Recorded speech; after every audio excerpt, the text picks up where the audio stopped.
Bernal. I'm your friendly neighborhood city council for District 1, in which you sit. It's a great district. It's an incredibly diverse district. You'll also see we have our fair share of problems, as demonstrated by your first presentation. I wanted to thank the doctor for that, the great analysis. But it's funny. What's unfortunate is that a lot of the things the doctor talked about, we don't take for granted. We always joke in my family that you couldn't sit at the front of the table until you had diabetes. So it's that prevalent.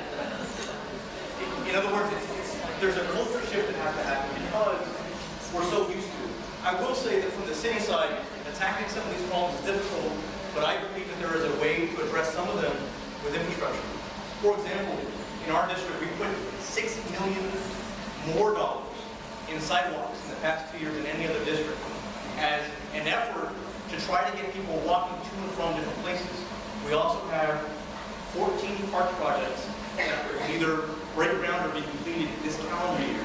We also believe that parks like beautiful ones like San Pedro, you guys know San Pedro Park, in November or December we're about to put a mile-long, fully lit walking trail there to generate more use, but also to make those neighborhoods nearby attractive. So when people are looking for a place to live, they'll consider the inner city, not just because of their proximity to downtown, but also because they have an opportunity for recreation. So that plus 13 others to try and use them as magnets for neighborhoods. That's a way from a city perspective that we can, in a sort of tangential way, address some of the issues you brought up. But I'm here to talk about urban growth, and I want to touch on three things very quickly.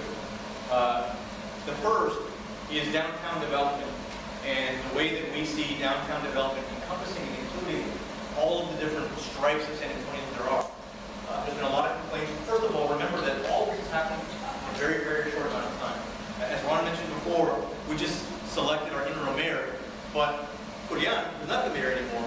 I would argue that in his tenure, the San Antonio of today is very different than the San Antonio of 5 years ago.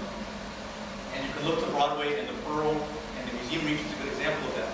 During that time, there have been some folks who have said, this is amazing, this is great, we love it, look at the direction that we're going in. And there are a few other people who are saying, it's not affordable.